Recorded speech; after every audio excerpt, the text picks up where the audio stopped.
I'm hitting record. Duh. Is that what it is?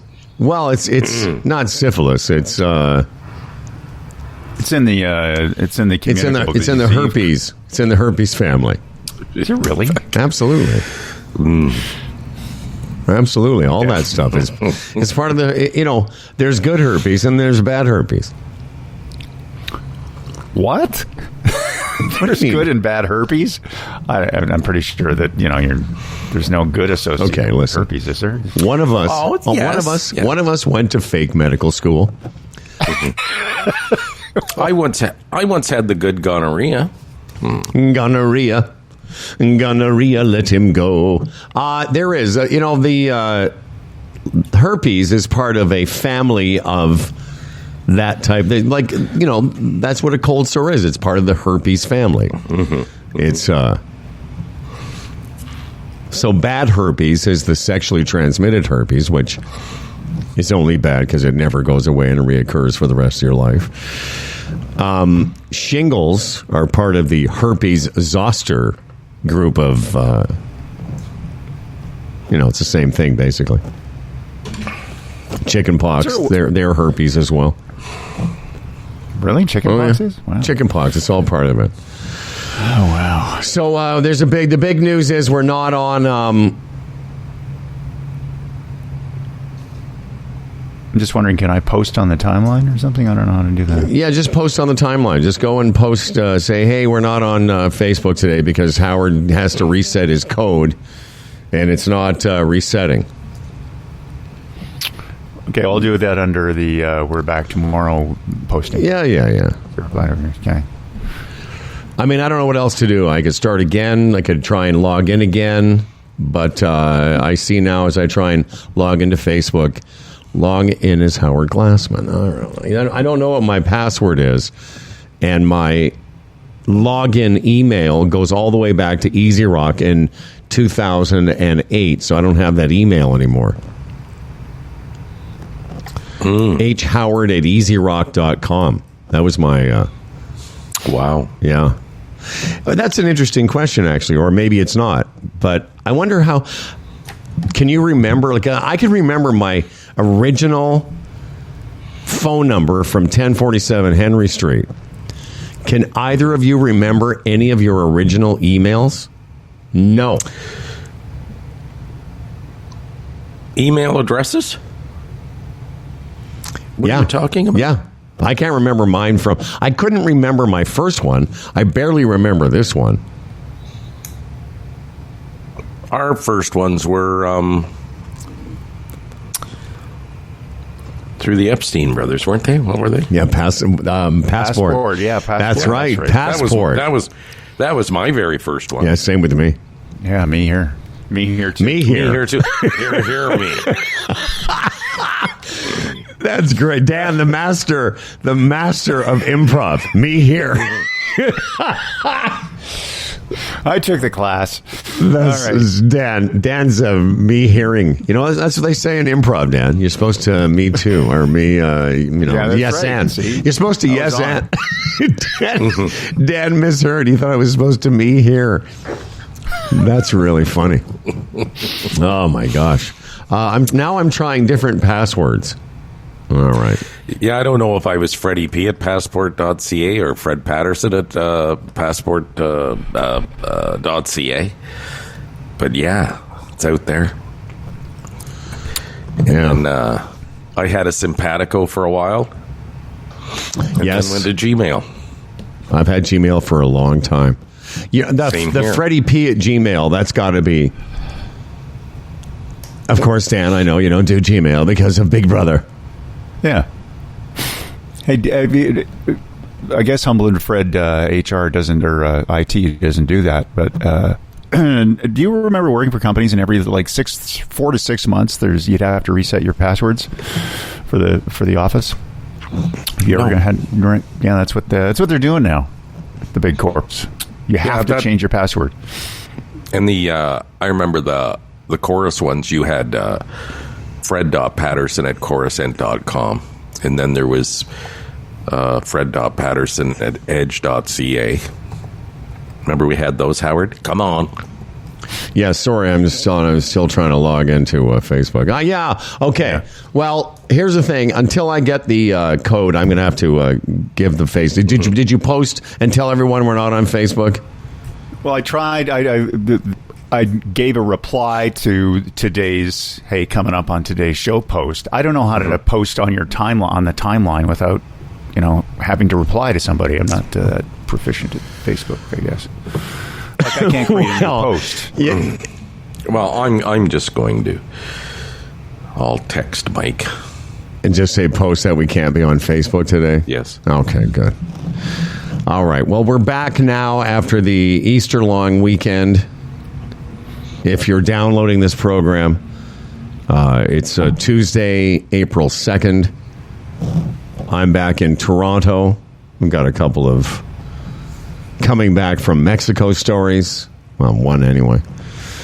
And it's great to be here. Dan, I got to see what Dan did a great job on one of the two different areas of my house that has water damage.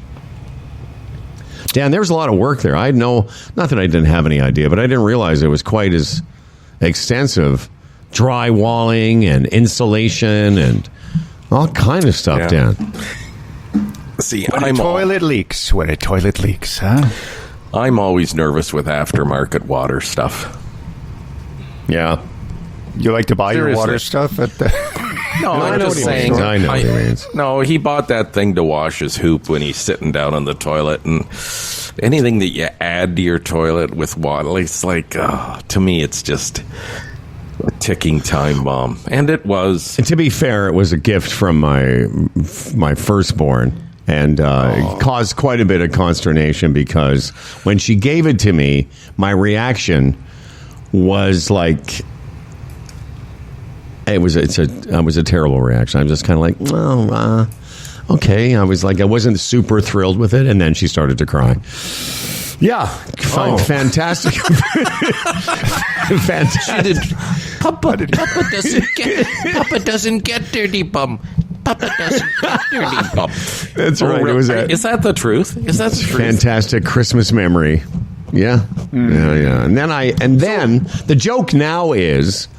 The joke between Charlie and I has become, well, other than the fact that it's flooded, after sort of not thinking like, I wasn't sure I wanted one. And then once I installed it with the supervision of Dan Duran, it changed my life. I love it.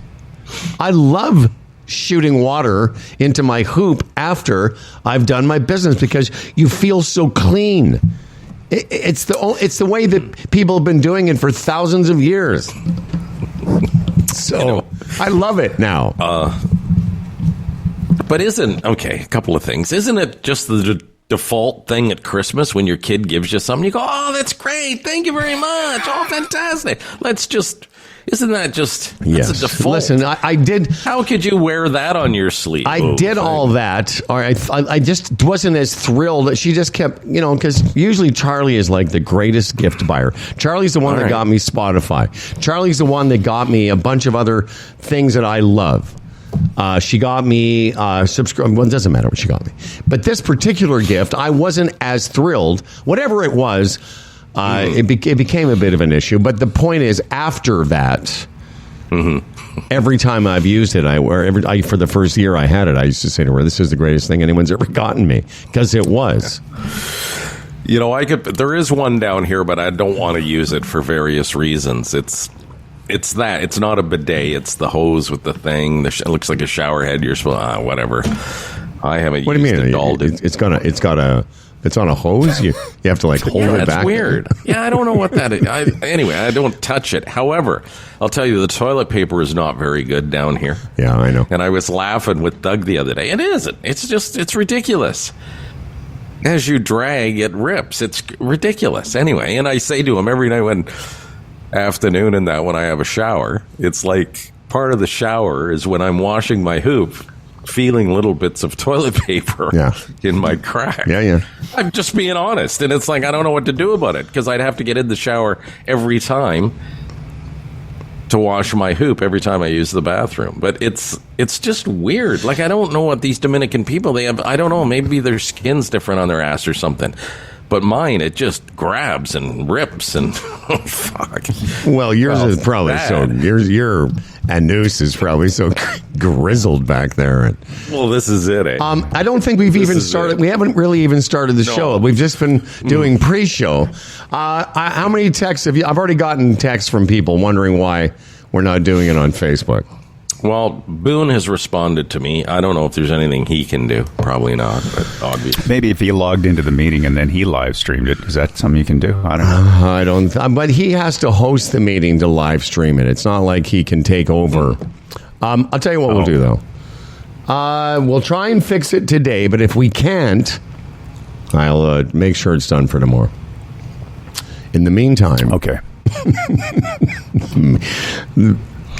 I can't even. How do you describe to somebody that Dan's response was me here? I just.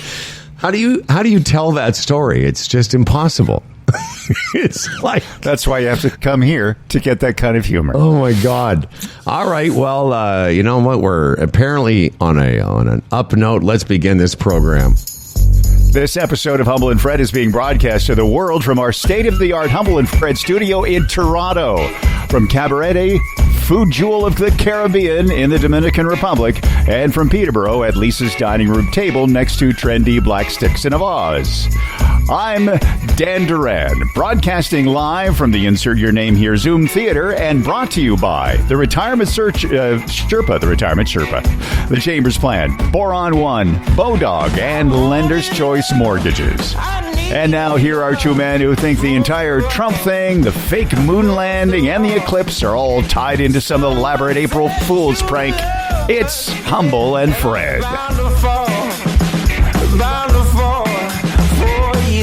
And Bill Brioux making his monthly appearance on this program today.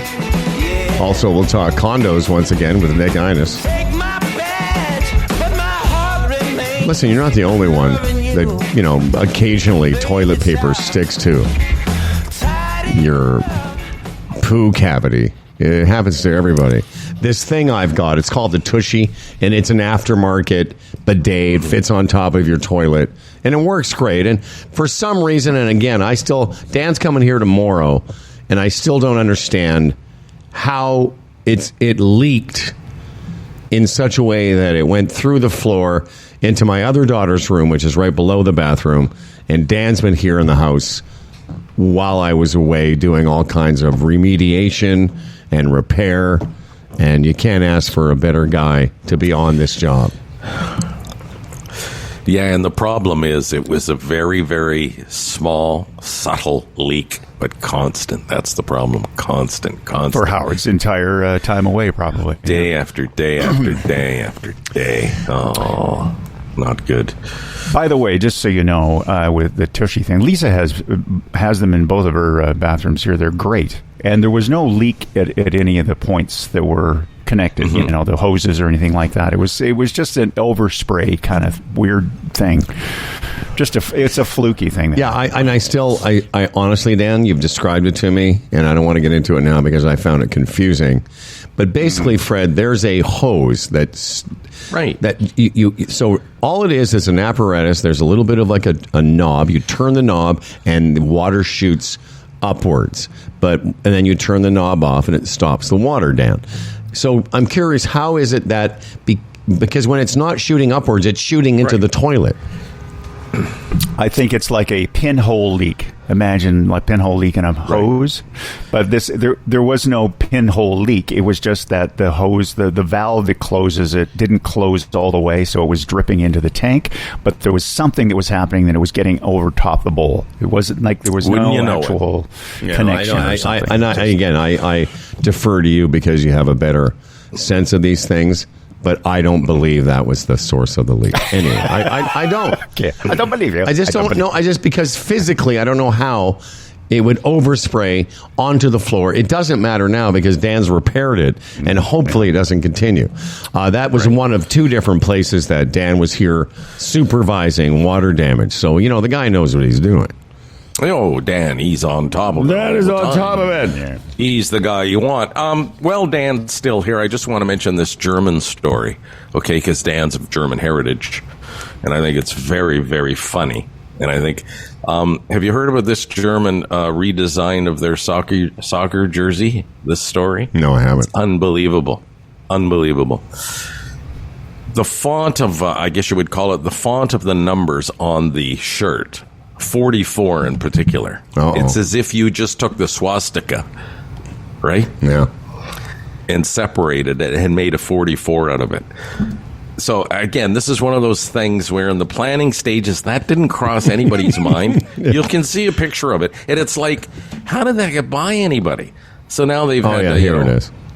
Get back in and redesign. Well, I just couldn't believe it. Yeah. And I of think course, it's the SS logo that the little SS thing that when the SS had on their yeah, I guess it's the uniform. 44 Yeah. in particular. I'm looking at it's it the now. font in particular that, and then I'm looking at the number 44. Yeah, the SS thing or Well- separate the swastika. It's like nobody saw that. I'm looking at it now because you know how the different font styles, Times New Roman, Helvetica. This is definitely 1939 Nazi. I know. Somebody chose 39 Nazi font. It's the craziest thing, man. It's like really. So now they've got to go back in and redesign it. And you watch how much the numbers will change. They'll look completely different with the next sweaters. Just, one of those things. It says that in the story, it says none of the parties involved saw any proximity to Nazi symbolism. Oh, they didn't. Really? Really? Did not. Look at it. Like, Jesus. That is funny. I don't. Somebody was saying. Somebody missed that. Sometimes when you go and drop down the menu on Microsoft Word and you choose a different font, maybe somebody just got by somebody. Somehow 39 Nazis slipped in. Oh, Anyway. Dan. Yeah. Oh, Danny. Oh, Me Danny too. boy. Do you cheer for Germany in the World Cup, Dan? Yeah, Germany. The Germans. No. Just say- I don't even know. when you're having- is the World Cup coming up or something? Is that like around the corner or is that I don't even know. There's another thing you might want to know. It's 2026 and Canada is hosting games. Yeah. Toronto and Vancouver. In are hosting 2026? games. Oh. Yeah. Dan, are you saying that sometimes when you're having conversations with your German friends and they say, we love Germany, and you say, me here. Yeah, me here. Yeah. Me here. I also love the Germans. Me here, says Dan. Maybe that's a German thing that people say me here instead of me too. Dan, you should watch, by the way, when you're on these sets nowadays, people are very, very touchy. If you make any remarks about, sexual nature, you might get me heard. I'm feeling bad today for a lot of reasons, for people and things, but Dan came on this morning thinking, I'm going to go on Facebook and they're going to draw attention to my cold sore. And then we couldn't go on Facebook, so we thought, I'm out of that. And then he comes up with the me here line. Yeah. Which is, Here he thought he was going to be, I'm sorry, I can't stop smiling about it because it is one of the single funniest things I've ever heard you say. When instead of me too, you said me here, and now I can't stop thinking about it, Dan. God damn it! Would you rather we talk about your cold sore than that, Dan? I don't. It doesn't Herpes. matter, really. Does it? Have you had herpes? I haven't. Me, yeah. Okay, listen, I got a story or two quickly about coming home. I went back to Toronto. I came back to Toronto on Saturday. Left Puerto Aventuras at 6 a.m. Had no trouble dropping off the car. So that was the first thing I was a little worried about because I'm like 63 days of being a little bit pissed off about this car and how much money they charged me, and was worried they were going to overcharge me when I came back. Just really quickly, though. So there was a lineup of cars. This is like at 7 o'clock in the morning, and they're checking all the cars, and they take pictures, and because as you leave the rental car places, there's you'll love this, Dan. There's a series of shots taken that are tripped by the just before the arm goes up, a bunch of pictures. So they take pictures of the car as well as I did. They do a 360 of it. They do a 360 of it. And so when you come back, I guess they're looking at the car, comparing it to the pictures they took when you left. But the other thing that I thought was weird is the guys were getting into the cars of like 3 or 4 cars ahead of me and doing all of that and then checking the windshield wipers. It's like, fuck. Like, I was like, what? Every single car, including mine, they checked the windshield, that the windshield wipers still worked. Like, of all Why the would check, that be? I don't know. Because you probably hardly use them, right? If at all. Yeah, but of all the different checkpoints on a car, Yeah. to see if it's in good running order. Anyway, I thought that was weird. Anyway, had no problem checking in, and I don't know if you guys remember, when I came back in the fall, I had reported I had this. Cancun Airport is one of the busiest international airports in the world for tourism. And the concourse where all the shops are is a huge ripoff. And I had told you the story of having like $80 sushi. I had like 3 different dishes, and I couldn't believe that was the price. I didn't even look. So this time I'm like, okay, I walked by the sushi place. I'm not going to have that. I just wanted breakfast. And I had it at, you know who Guy Fieri is, that guy from the Food Network with the funny hair? Mm-hmm. So I go to his restaurant, and I had literally the standard breakfast. Coffee, toast, eggs, sausage, and tater tots. Like tots. And they look, by the way, Fred, they look like the tater tots you buy from McCain's or whatever. Mm-hmm. You know, you just sort of frozen tater tots. Mm-hmm. It wasn't even that good, but that breakfast, including a water, because in Mexico you can't get a water, you have to buy a bottle of water. Mm-hmm. What do you suppose the How Man had to spread his cheeks for that? $30. Ah! Really? Ah! More than that? More than 30? Yeah. Wow. Altogether, $60. Oh, you know what? That's just ridiculous. I know. Yeah, I couldn't believe it. Why do they do that? I don't know, man. It was kind of shitty. But so that's with tax, and I gave them the minimum tip. So the actual price of the eggs dish itself and the water and the coffee was probably in the late 40s, then taxes, and then tip. Mm-hmm. But it was like... And I looked around. All there were restaurants like that. Wow. You know what? I have a tip. When you're done. If a big one. You have a huge tip. Hey, me here.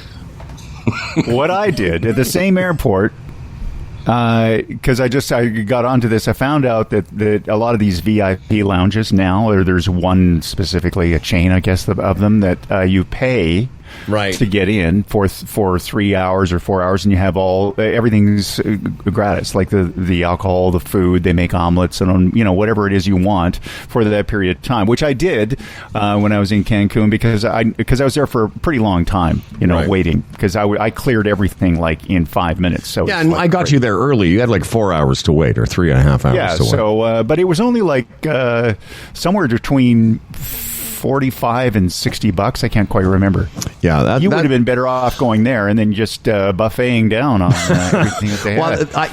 I wish I would have remembered, because I wasn't there that long. I got through all of it my flight was at 10:30. I was through everything by 8:00. So I only had a couple hours. But yeah, I would have been better off doing something like that. It's just that is a little heads up for you, Aging with Energy fans. If you're going through the Cancun airport, it is really expensive to eat in it. Yeah, let's talk about this for a few more minutes, and it can become an episode of Aging with Energy. Beware Cancun.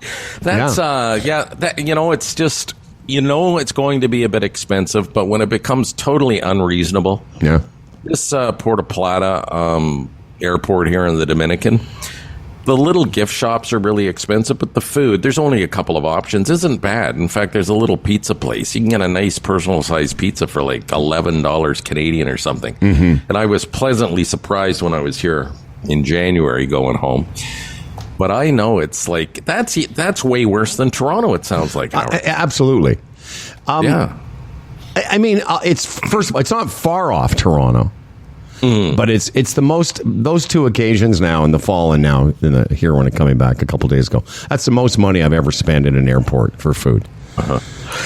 That Guy Fieri, is that how you say his name? Fieri? Guy Fieri, yeah. Guy Fieri. Guy. Where'd you get Guy from? I'm Canadian. All right. Diners, drive-ins, and Right. dives. Apparently, I was reading a story a couple of weeks ago that a couple of the ladies from The View went into one of his restaurants when he happened to be there, I guess New York or whatever, and he threw them out because he doesn't like what they say on The View. What? Guy. Oh, yeah. Wow. He asked them to leave. Well, Is he a nut job? I think he's a bit Trumper, I think. Yeah. I don't know about that. I don't know if he's a Trumper. I know this, that he is like the Nickelback of Food Network hosts.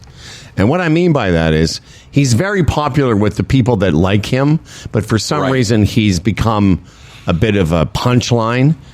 Mm-hmm. And maybe that's why. Maybe he's become a punchline on The View. By the way, good news, everyone. Yeah, maybe.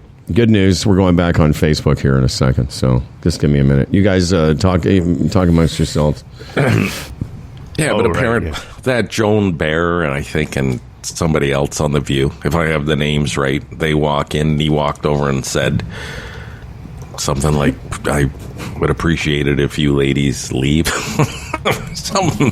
because he doesn't like their point of view on The View. So I don't know what that would accomplish for him as far as Publicity, perhaps. Yeah, but Is why? you're talking about? Like, what kind of a publicity is that? What kind of I don't know, publicity it's is just- that? Any It's just publicity is negative. good publicity. That one there. All right. I guess. But anyway, it made me immediately think that which way does this guy lean? Because, of course, The View is often the target of Fox News. Like, I think every day they have a View story about something those wicked women said. Can we use that as a segue to something that happened on Fox News? Yes. Perfect. This guy that you and I What? can't stand. Well, I can't stand all of them, except for they have the token, liberal, whatever, Democrat point of view lady who I like. Can't remember her name. She's the only one that makes sense. And they won't let her say. They just yell over her. Yeah. So there's these two other idiots on there. Well, the whole bunch of them. There's Jesse Waters. There's Greg Gutfried or whatever his name is, and then the crazy judge. I can't remember her name either. Doesn't matter. So here's Prio or something. Prio. Prio, yeah. Janine, something, Yeah. yes.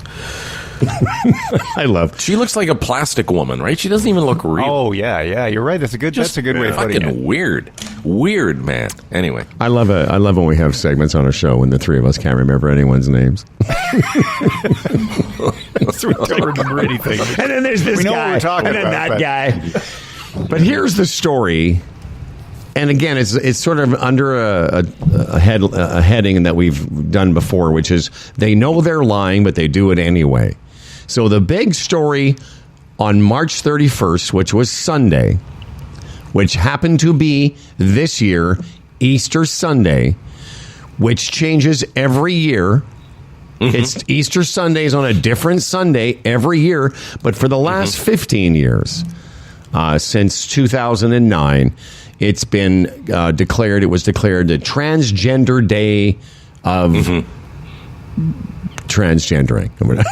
That's not. yes. A Transgender Day of recognition. I don't. That's not it either. But let's just call it that.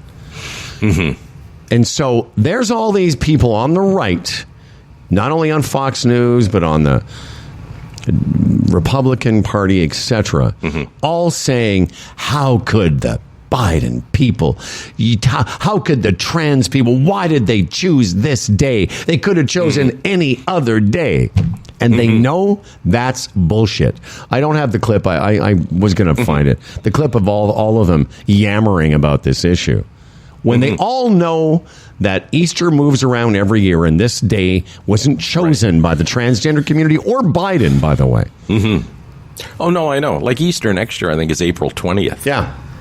Like it's again, as you say, it's all to do with the full moon and all that. But no, I know. I read that story, and it's one of those things they know full well what the real story is. I mean, the story is it just happened to fall on this day.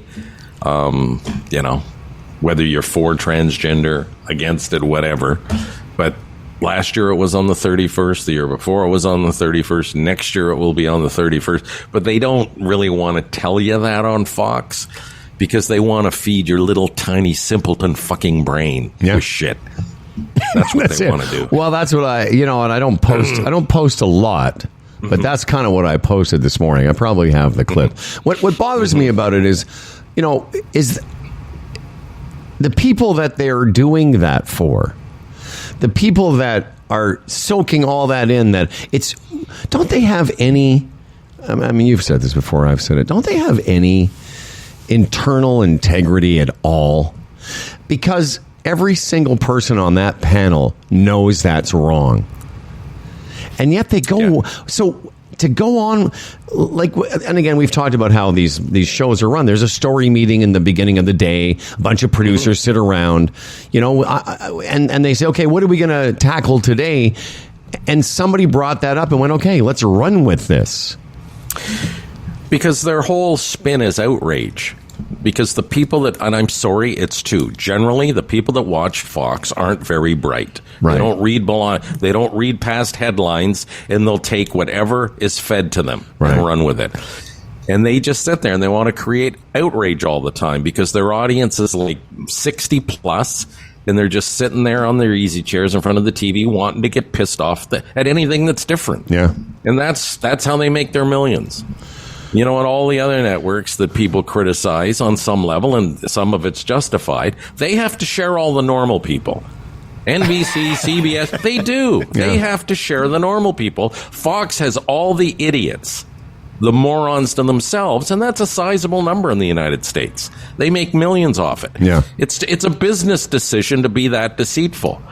So then it falls back on the viewer. Are you that stupid? Are you going to eat this stuff? Are you going to take it? You're not going to look beyond a headline, you asshole. Anyway. And it was a business decision. You go back to how it all began after that decision in the late 80s to get rid of the fairness doctrine, where right-wing media was created. Ground zero for it was that decision to get rid of the idea that you had to have equal time. And so, as you just said, it became, outrage media.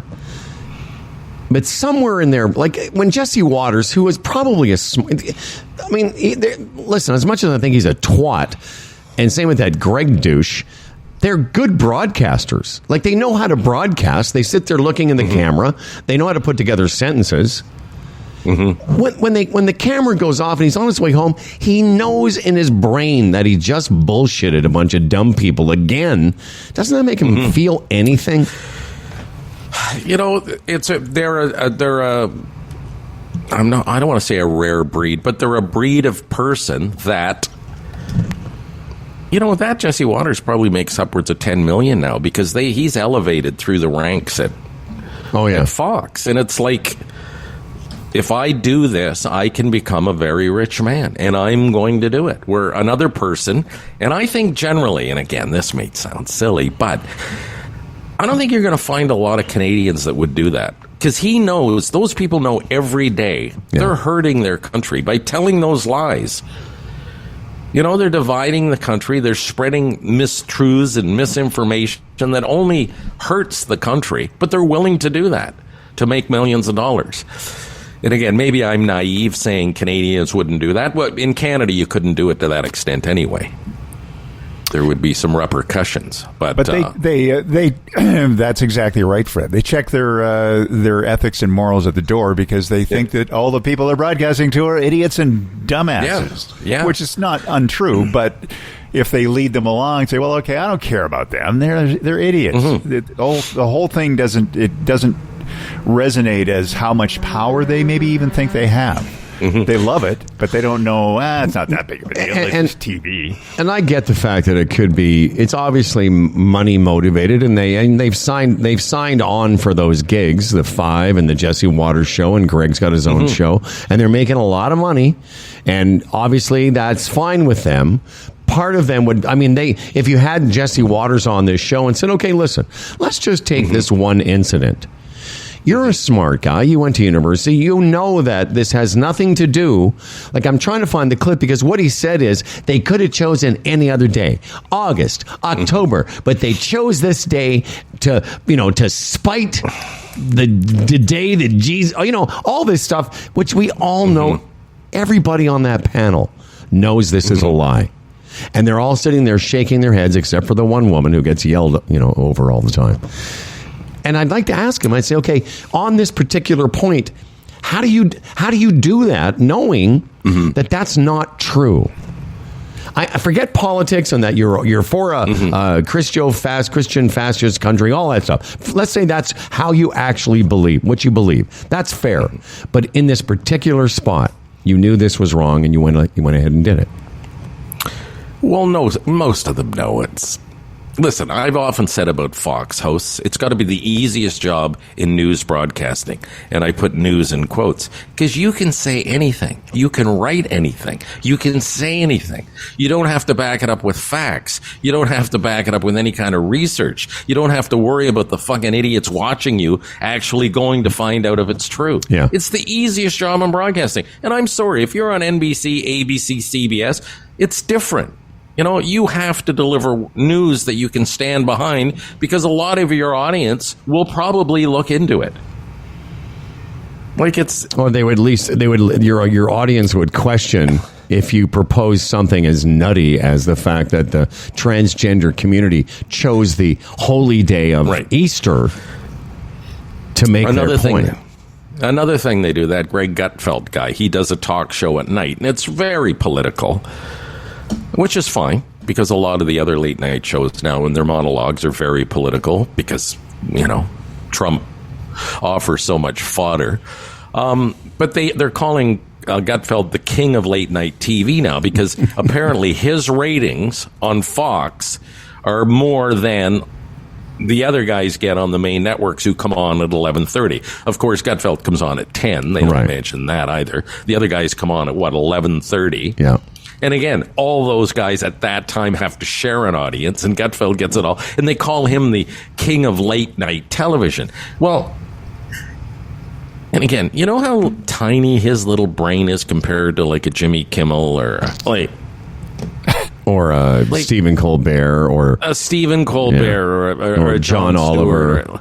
Or a John Oliver. Like he's not anywhere near them. They're in their league as far as...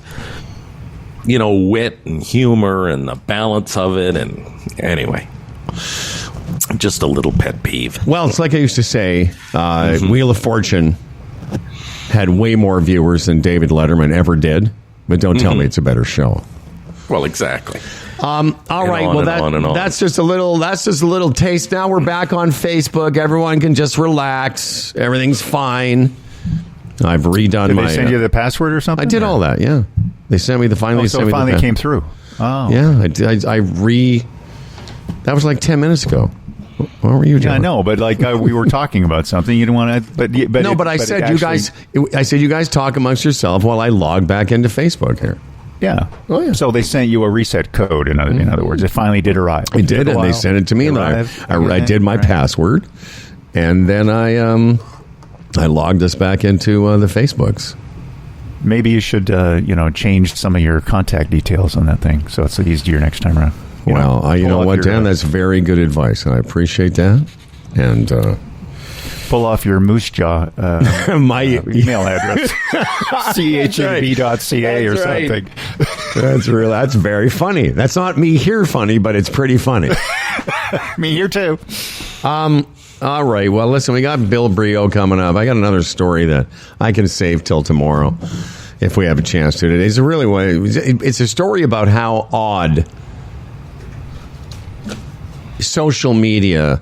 I know it's not going to surprise you, Fred or Daniel, but it's just another example of how fucked up the conversations we have now as human beings have become on social media. And it happened not to me, but to a friend of mine who posted something, and the reaction it got, even to an old, wizened broadcast veteran like myself, it just surprised me. some of the reaction he got, and if I can, I'll get to it today. It's a story that I think you'll find interesting. Oh, I definitely want to get to that today. Did you see a few school boards in Ontario suing Meta, Facebook, and for over $4 billion? I love it. I love it. I did not see it. Why are they suing them? For what it's done to kids in Ontario schools, as far as mental anguish and making them nervous, anxiety, cyberbullying, all this stuff. Over $4 billion. Wouldn't that look good in the education system? $4 billion through those people. I'd love to see that. Yeah. So, and you know what? And that usually, when there's one of those, then several follow. So, absolutely, see what happens. All right, Dan Duran will also have the news today, and as I mentioned, we've got another condo report with our friend Nick Anus. In the meantime, Fred, let's have a report on something from these fine friends.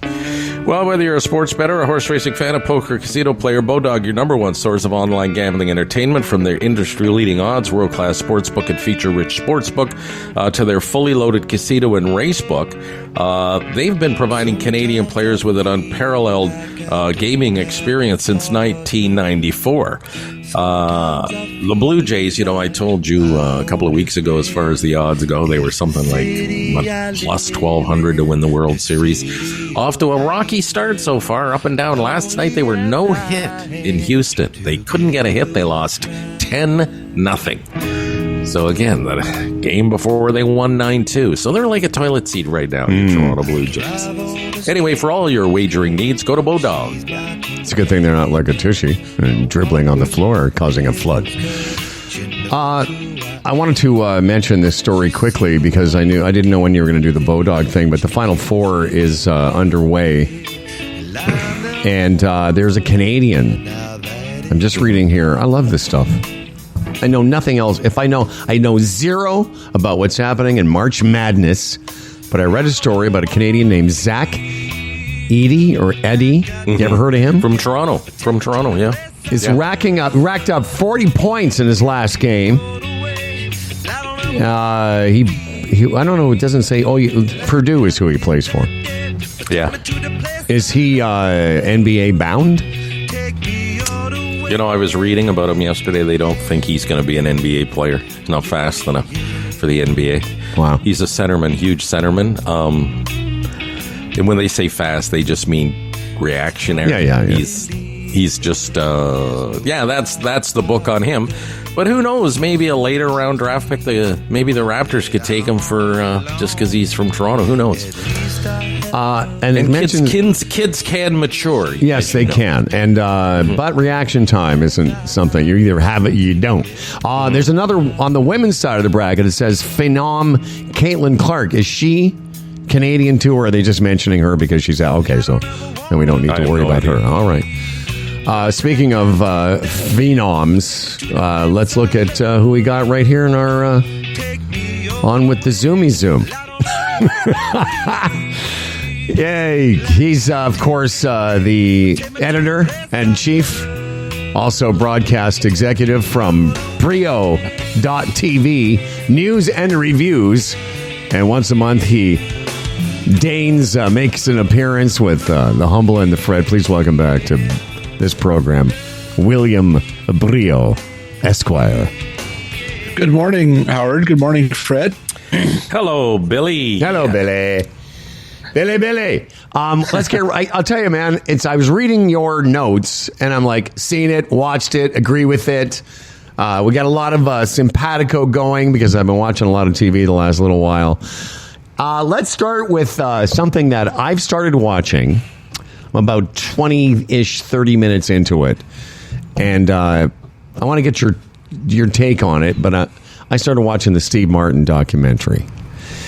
One of my favorites of all time, probably of the 70s comics for me, Carlin, Pryor, Cosby, yes, and Steve Martin. He was up there for me. And yet, your thoughts on this documentary? Yeah, I was disappointed, and I would put those guys in the same boat as you. And I just sometimes, it's the ones that you're really anticipating they don't quite live up to. I remember interviewing Ken Burns, who the great PBS documentarian, and he did a documentary on Muhammad Ali. And I'm too into Muhammad Ali, I guess. So I kept asking him, well, why did you do this? And how did you miss that one? And he finally said to me, look, when you do your documentary about Muhammad Ali, you can ask him about all that stuff. But, and so everybody gets to make their own choices. Some of the ones on the Steve Martin one, it just seemed like he was too over the shoulder of the filmmaker. It seemed a little too authorized. And sometimes some of the stuff, you just know it too much. So you're sitting there again waiting for, well, why the heck isn't Rob Reiner a voice on this? He was sitting next to him in the writer's room at Smothers Brothers. Surely he would have insights. And other voices were just hardly used. It just seemed a bit odd. So I want to see the documentary from the outtakes, I think. I agree with you so far. I'm going to stick with it, even though in your notes it says, save yourself 3 hours and 43 minutes and watch Comedians in Cars appearance with him and Seinfeld. I've read his book. I've read a lot of it. Me too. And it's kind of like a vocalization of his book. Yes, yeah. No, all the crazy stuff came out there for sure. And I mentioned in my review of it, we'd all heard stories about Steve Martin not being the happiest guy much of his performing days.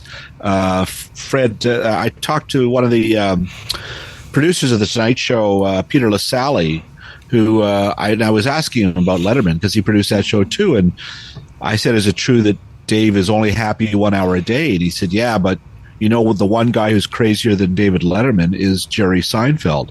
I spent 2 hours at his place one day begging for my car to arrive to take me out of here. Like that it was just horrible. So he obviously had demons, and that's fine, but it's just a very slow process. There's a lot of repetitiveness, and I just thought it could have been better. Well, can I give you a little story? Back 2004, Sure. 2004, Cheaper by the Dozen 2 was filmed on Stony Lake, right there at Burley Falls, where the Ten Palace is. Wow.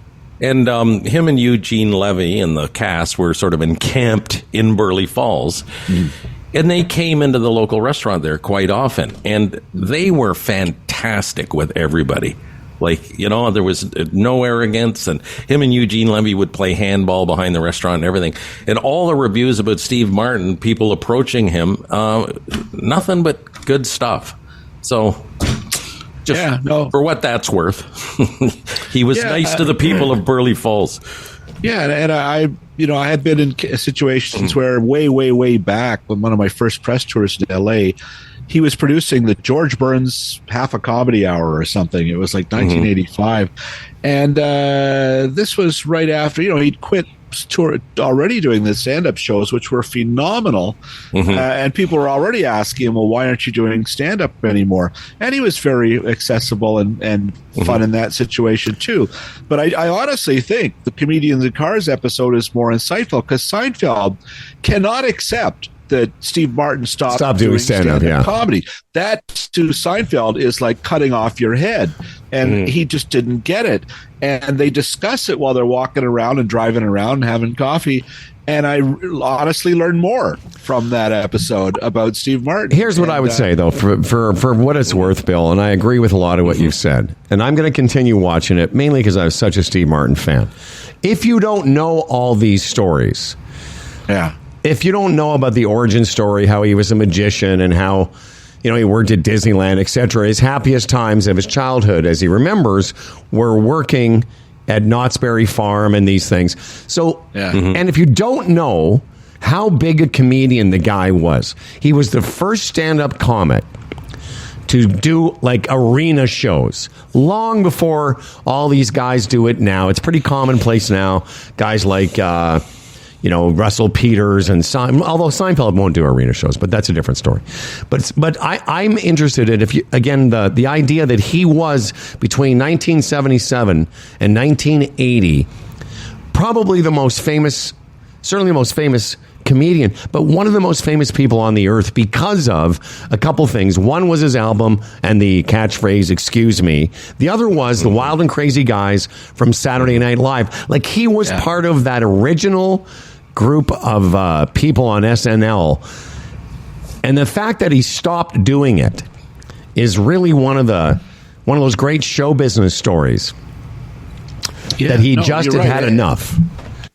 It to me, it's part two. The documentary is called Steve Martin, a documentary in two pieces, and they're both 2 hours. And it's the second half, which is when he's quit touring. He's now going to do movies. That's, to me, was less fun to watch. It really bogged down, and I agree with you. If you don't know those other stories, there they are, and the recapping works in part one much better. It's part two that I found it was grinding, and I was shocked by that. Well, listen, man, the fact that he's done a documentary that's literally the same length as Dune is a bit much. Okay, before we move on to the next thing, one thing that I have always found, again, fascinated as a comic as well, how you could be that popular and quit. And the legend is that he was asked somewhere in the early 80s when he had finally stopped, and he said, why? Why'd you stop?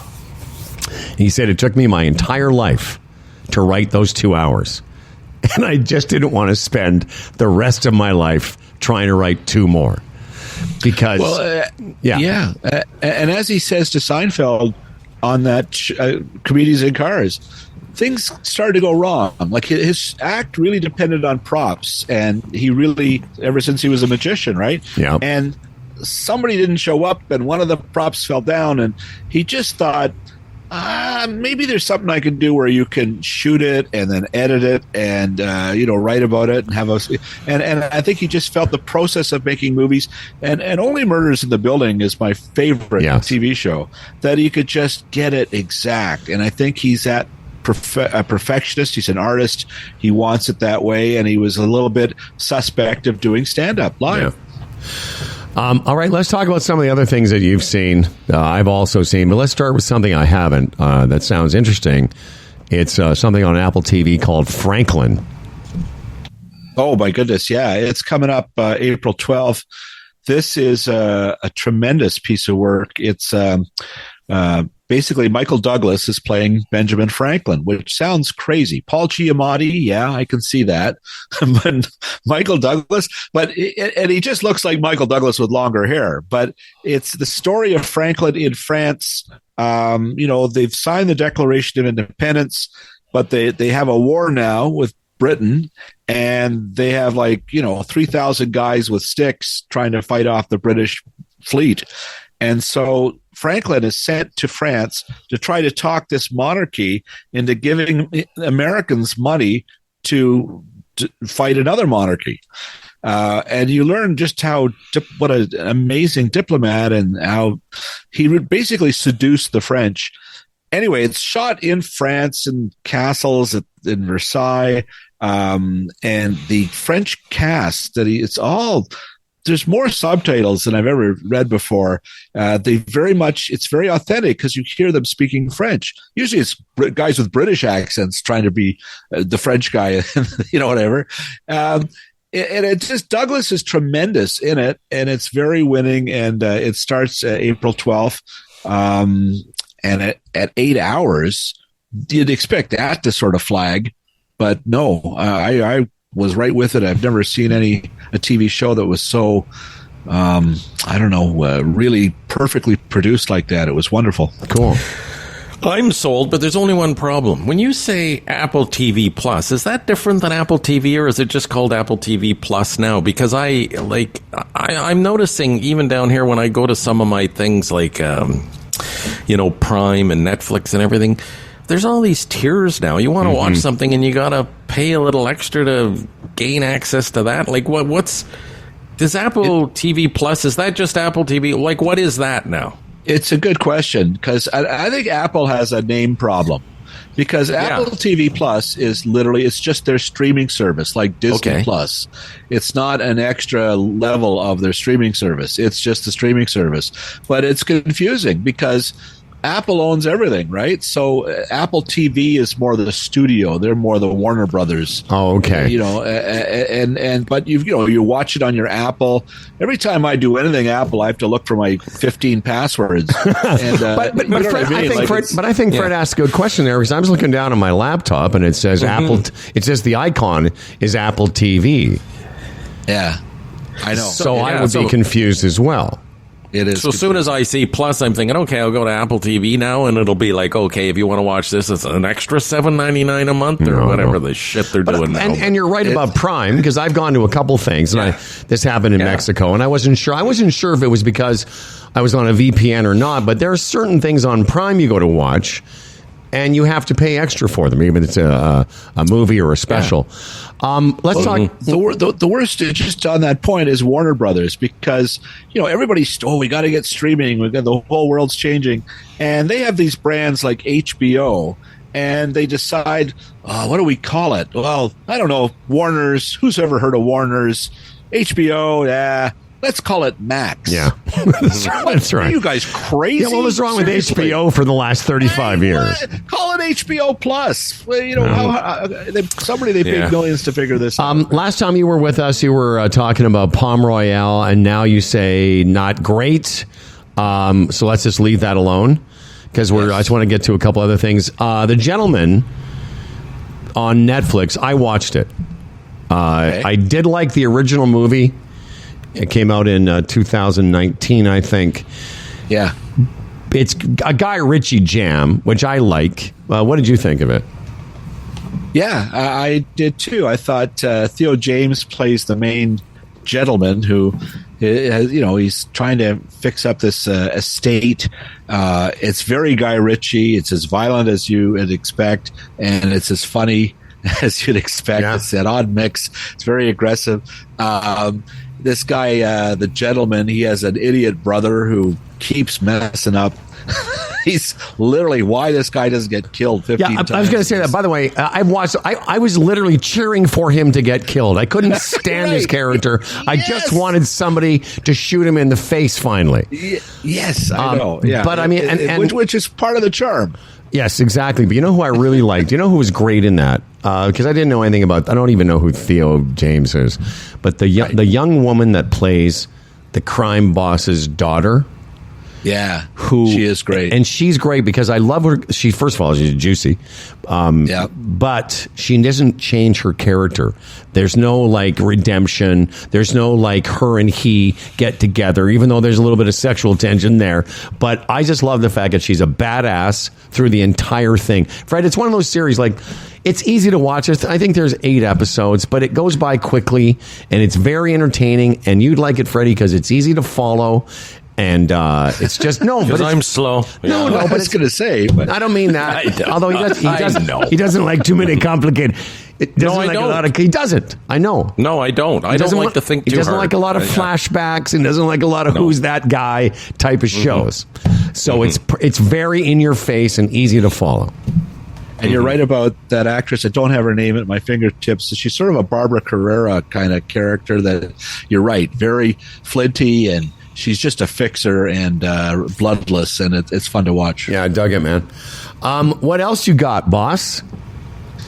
Well, there was that, and then there's this thing called Renegade Now, and this is something Sandra here wanted to watch because she's a big fan of the woman Sally Wainwright, who's produced Gentleman Jack and Happy Valley and written all kinds of stuff. She's a very prolific show producer, and this is set in the 18th century.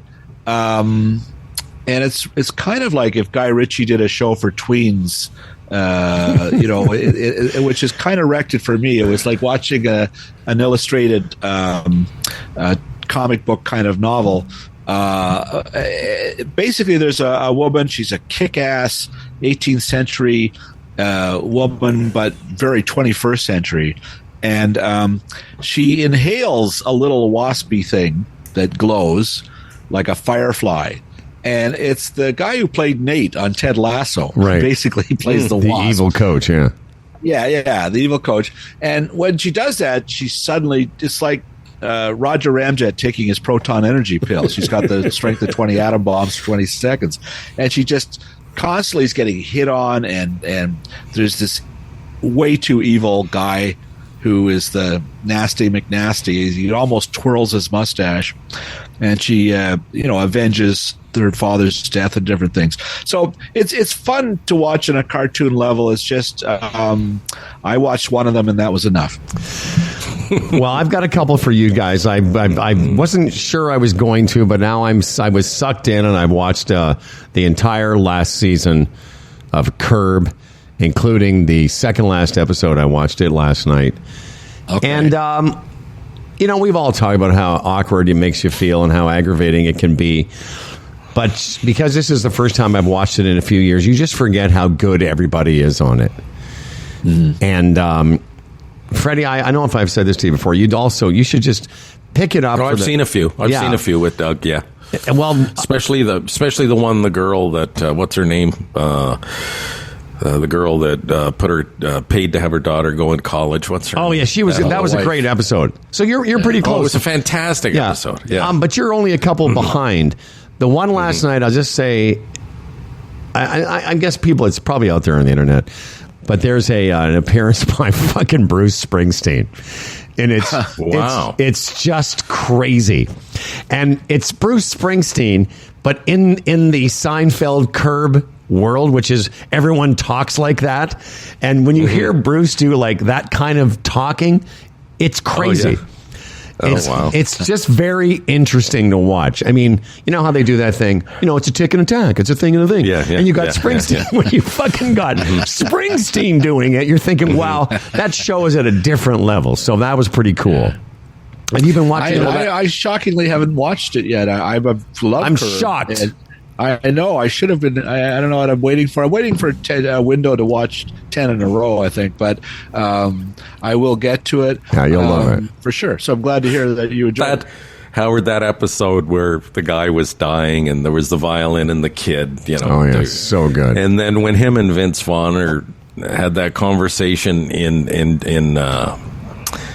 in the foyer there. It was one of those conversations. Yeah, it was one of those Seinfeld. You're fucking me. Yeah. You're fucking me. You're fucking me up the ass. Just that back and forth. You could tell. I'm sitting there and thinking, number one, this is like a lot of it ad-libbed. And these guys are like this close to just breaking up while they're doing it. You can almost see the smile and smirk on their face when they're screaming at each other. It's brilliant. I'll just say this. There's a scene, the first scene that Springsteen shows up is at Susie and Jeff's place having breakfast. It's just so weird, but beautiful in that Curb Your Enthusiasm way. And he's in a couple scenes, Springsteen is, but he's part of the plot of the whole episode is driven by something that happens between Springsteen and Larry. And it's just perfect. And it's all being set up for the final episode. Anyways, Billy, you'll like it. The other one I would recommend, and again, this was from my older brother David, who said he started watching this, and I've started watching it now. And it's on Disney Plus, I guess they call it, like on Disney. And it's the series of Shogun. And it's fucking fantastic, dude. All right, okay. It's and I've watched 6 like the last couple episodes of the season. It's actually being released like one by one. But I can tell you, it's mostly it's all subtitles. But it's really, really well done, and it's very, very compelling. Wow. All right, well, I got to get to that. Yeah, no, and I do on Curb. Susie is the most reliable comedy character on television to me. Oh, absolutely. She's just always funny. Susie, get the fuck out of here. That's all she says to Larry about having. Get the fuck out of here. What the fuck's wrong with you? But let's talk about something that's happening April 10th, everybody, at the Westdale Theater in Hamilton. Bill? Yes, thank you. They're doing another screening, the TV on Film party, and it's basically me with a 16 millimeter projector showing films based on a certain theme. So this one, Fred, is about sports, and I thought I would show a couple of films where and my collection of films are from the 60s and 70s. So I dug out the Toronto Maple Leafs highlights from their 62 and their 67 Stanley Cup wins. 2 of 4 Stanley Cups the Leafs won in the 60s, because there's generations that don't believe that this ever happened, that were shocked to see it in color, that these are soundies. So we're going to show them and a bunch of other sports highlights, boxing, Muhammad Ali. We got the Battle of the Sexes, Battle of the Network Stars, a lot of fun sports stuff. And it's fun. We've been doing this for a while now in Hamilton at the Westdale. This is Wednesday, April 10 at 1 p.m. So people can listen to Humble and Fred and then come directly to the Westdale and watch these films. Love it. Well, Billy, I would come, but that's the day I get home. Maybe I can come up to Orangeville for a private showing. Anytime. I'll show you the whole thing. Yeah. Those Leaf films, 62, 67, did you say they are in color? Are these are these films of the television No, broadcast? They're actual films of somebody filming it in the arena, I guess. There was a company, Chetwynd Films, if you remember back to your high school library days or whatever. They would record, so these were shot on film, 16 millimeter, and you could tell because it's hilarious. In 62, there'd be one guy at the rink by the boards, and you'd have to change the film every 10 minutes because the film magazines. And so you'd hear Foster Hewitt going, and there's Mahovlich, and he scored. And then there's Pierre Pilote. They actually missed the goal because the guy is probably changing the reel sometimes. Yeah. But it's the films and the color in the 62 one is astounding, and it's cool to see Frank Mahovlich and Punch Imlach. There's the guy sharpening the skates. There's people filing into Maple Leaf Gardens in their Sunday best. Yeah. Like people just dressed differently. Were they still wearing the hats? Were men still wearing Absolutely, yeah. Oh, the footwear, yeah. You went to a Leaf game. You put a suit on. How bizarre is that? Yeah. Listen, in those days, people used to put a suit on it or get dressed up to get on an airplane. Yeah, that's true as well. Yeah. Wow. Yeah, they don't even do this at weddings now. But the difference is planes are still flying. The Leafs haven't won a Stanley Cup. Listen, Bill Brioux, you did a great job as always. Bill.Brioux. What is the actual? You know what? Why is it not in front of me? What is the actual website? It's Brioux.tv. Yeah, BRIOUX.tv. It used to be TV Feeds My Family. Howard, why did I ever stop using that name? It's easier to spell. Well, it's a multimedia conglomerate. It's got news, it's got reviews, it's got the podcast from the home office in Orangeville, Ontario. It is all done here. Just one last question, Mr. Brioux. Yeah. So these films that you show at the Westdale on the 10th of April at 1 o'clock, can you actually hear them going? Yeah, and that's part of the reason. Literally, there's me and the projector at the back of the auditorium. We wanted to keep that sound that for people who remember that back in high school when they drag out the projector. That's what these are. These are the UMIG projectors from the 70s, and you hear the clickety click, and it's projected on the big screen. It's that is part of the charm, I think. And the folks who come to these generally remember that. They know more about TV than I do. It's astounding, really. It's an interesting group. Yeah, that's how old I am. We are. I remember going to the Golden Mile Theater, on Eglinton, and halfway through a film, like it breaking down, or you would get that melt spot. Oh yeah. And then you'd have to sit and wait while the guy would fix it, and then that's how old we are. That's right. I used to be that actually happened.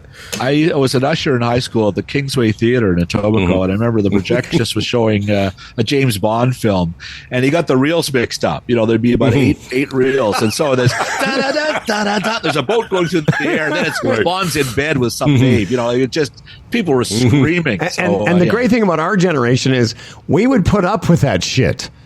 Like, seriously, absolutely. Can you imagine? That's all we had. Well, no, because you imagine a bunch of 2024 human beings actually having to wait while something got fixed at the theater. They'd walk. First of all, they'd be live streaming it. This is bullshit. Yeah. It'd be on TikTok for sure. Exactly. It would just be shaming galore. Well, listen, man, and always a pleasure having a TV talk with you. Check out the last season of Curb, and Billy, you both would love Shogun. It's really, really well done. Yeah, gotta do that. Thanks. Good tip. All right, my friends, Bill will be back. Just 1 month from today. We can't wait. Always a pleasure. Brioux. Pardon me? Pleasure's always mine, Howard. Come Thanks on. for having me. Brioux.tv. Say hi to our buddy Phil for us. Speaking of Shogun. Yeah, well, okay. All right. See you, Bill. All right. Take care, Brad.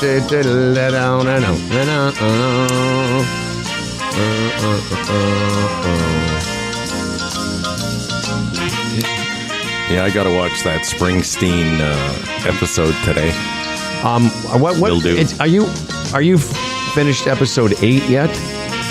No, I you know what? To be honest, I don't even know if I watched them in order. You know, All right. To be honest. Only because there's certain things that are happening now that are leading to this last Right, episode. That it's not like a big deal, but I mean, I think you'd like the chronology of what's going on. I wasn't going to watch it, and the first couple of episodes, I remember talking about it a couple months ago, they just aggravated me because I hadn't seen it for a while, and we had this discussion about how you forget how it makes you feel because it's so off-putting at times. But then you get back into the rhythm of it, and you remember just how funny it was. Yeah, that's for sure. How ridiculous. And the guy, again, she's great. Susie's great. She steals every scene. But the other guy that's just so good is J.B. Smooth, Leon. Yeah. You know, Cheryl Hines, right? That's her name? Yeah. You guys told me the other day she was married to RFK Jr. I didn't know that, and I was so surprised. And it was that actual day that he announced, his vice president running mate, whoever that is, some rich woman that was married to some rich guy. And she's on the stage with him while they're making the announcement. It was Surreal. like if you hadn't told me and I saw that, I would have thought, what's she doing up there? No, I know. Yeah, It's a bit wild. surreal. Yeah, it's a bit surreal. She shows up in a bunch of episodes in this season, obviously. The great thing about Curb is it is improvised, but the storyline isn't. All the stories and the way the A and B stories kind of come together, and how Larry is always misunderstood. It's just really, really well done, and I've sort of gotten back into it the last 4 or 5 weeks of watching it. You'll just dig it, man. We got some work to do, though, before we get to our next guest. Let me just get you a little music here, my friend. Yes. Mm-hmm. Let's talk about the retirement Sherpa. Do it. Okay. Tim Niblett is a portfolio manager. Raymond James, a member of the Canadian Investors Protection Fund. This Wednesday, Jay Bondi. Are we calling him Sherpa 2? Was that the consensus? Baby Sherpa? What was it? I'm sorry. Anyway. Sherpa J, I think. We're just going to call him Sherpa J. Sherpa J. Yes. Okay, Sherpa J will be by. And as he writes here, let's talk about tax, baby. Tax-efficient investing and tax savings strategies. That will be the topic. That will be the spin this week on Wednesday. And as always, that open invitation. If you have a portfolio, you're not sure it's performing the way it should, Tim Niblett, the Retirement Sherpa, will have a look, give you a second opinion. If he thinks you're on track, he'll give you the straight goods. Proceed as you are. Yeah, carry on. But he'll also carry on. He'll also tell you if maybe it needs some work and you can come over to the Sherpa side. The Retirement Sherpa, retirementsherpa.ca. Speaking of a second opinion, how about Mike Kazarian, one of the broker owners of Lender's Choice Mortgages, independently owned and operated member of Mortgage Alliance, license number 13582. We've talked to Mike. Actually, Mike's going to be with us tomorrow. Talking about, and he's always got some great information because the guy's been into business for a long time. He's seen it all from all different sides, on the banking side, and now as an independent mortgage broker for years. What they do that's different is they don't just accept whatever rate your bank is offering you when it's time to renew. What they do is they go around to their 75 different options, whether it's mortgages, monoline lenders, banks, credit unions, alternative lenders, private lenders. What they do is they'll find the solution for all your mortgage financing needs, and those needs cannot just be rates, but they can also be terms. What's best, go short term, go variable, depending on what your goals are. That's why it's important, just like the Sherpa, to at least have a conversation with Mike Kazarian. Mike Kazarian, Lender's Choice Mortgages, lenderschoice.ca. Mike at lenderschoice.ca is how you get a hold of him. Mow, mow. Okay, we've got Mr. Condo. Hang on a second.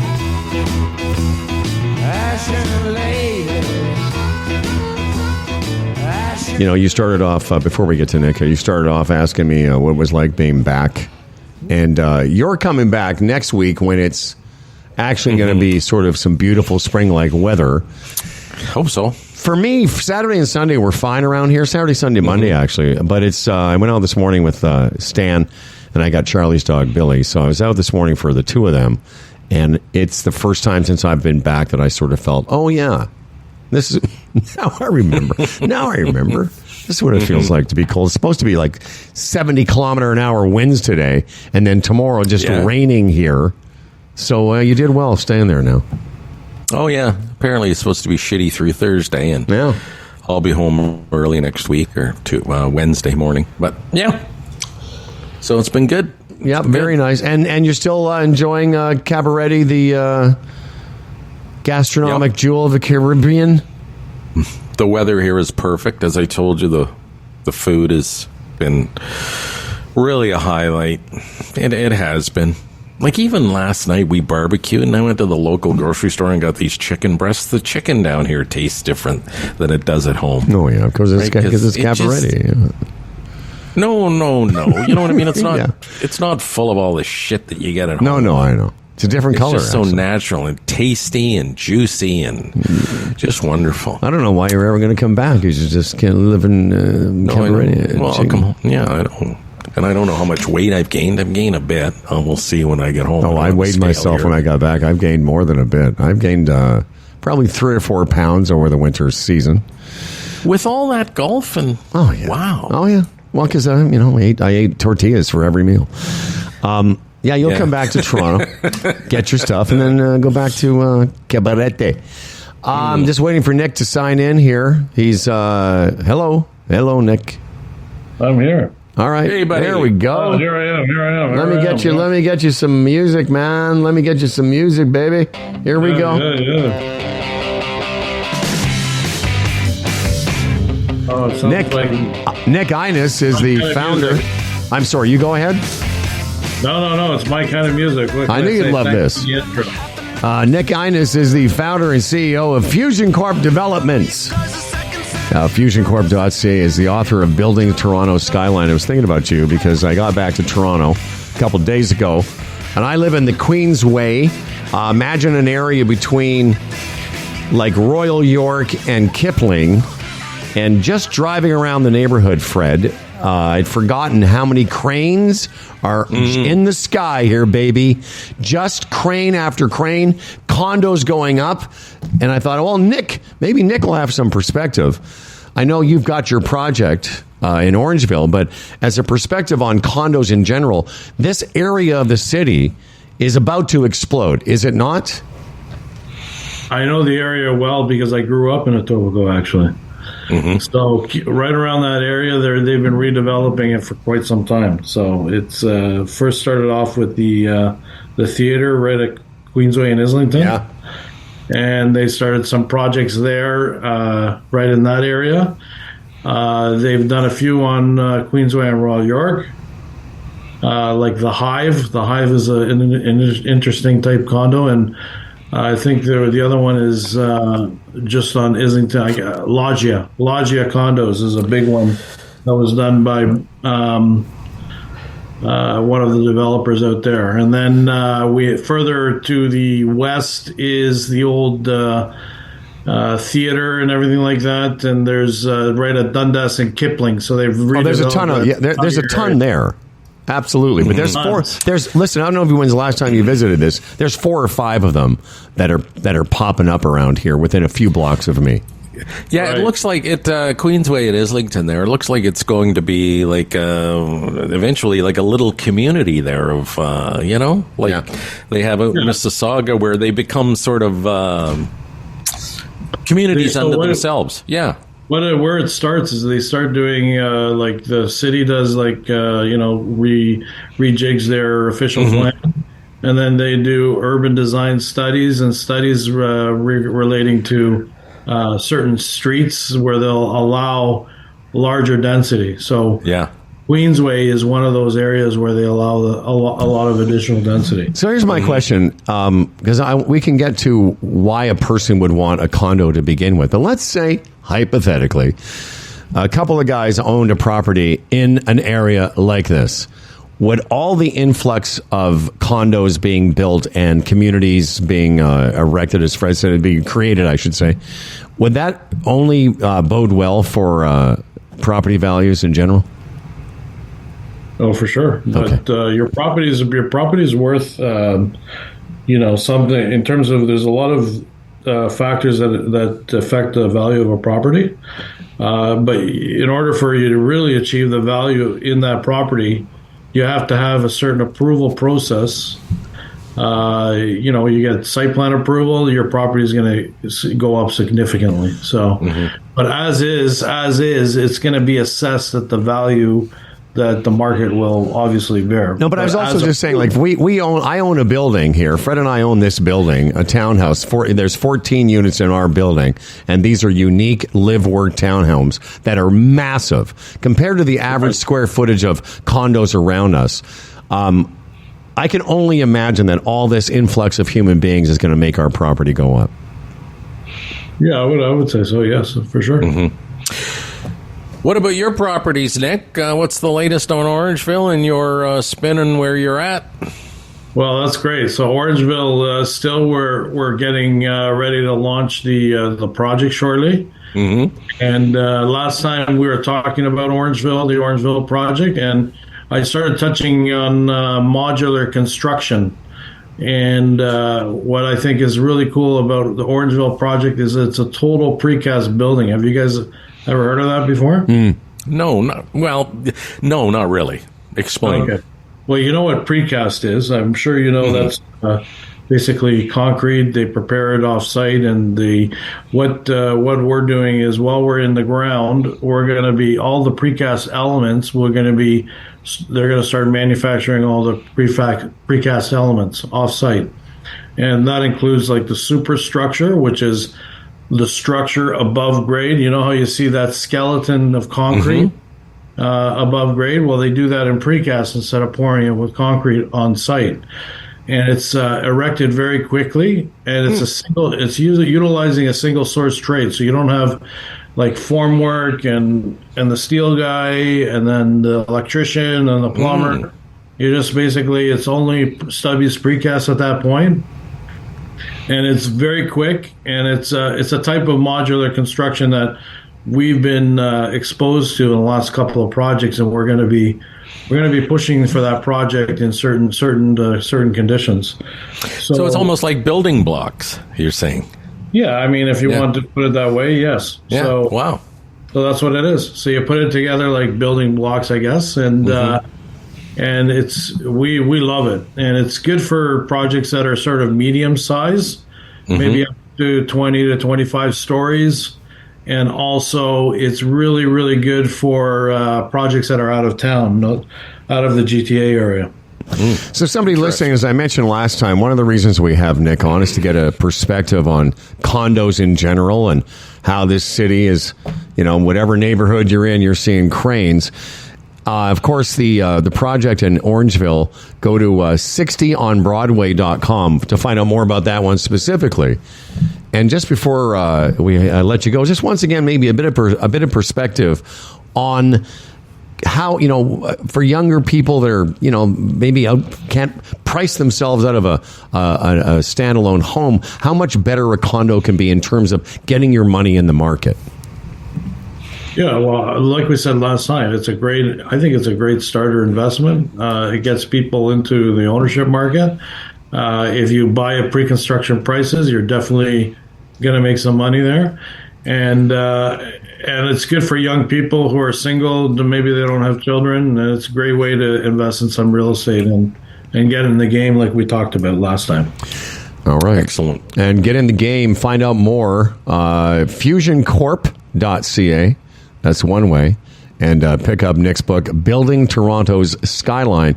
And if you want to check out what's happening in Orangeville, that site is the number 60 on Broadway.com. That's 60onbroadway.com. And once again, always great having you on this program.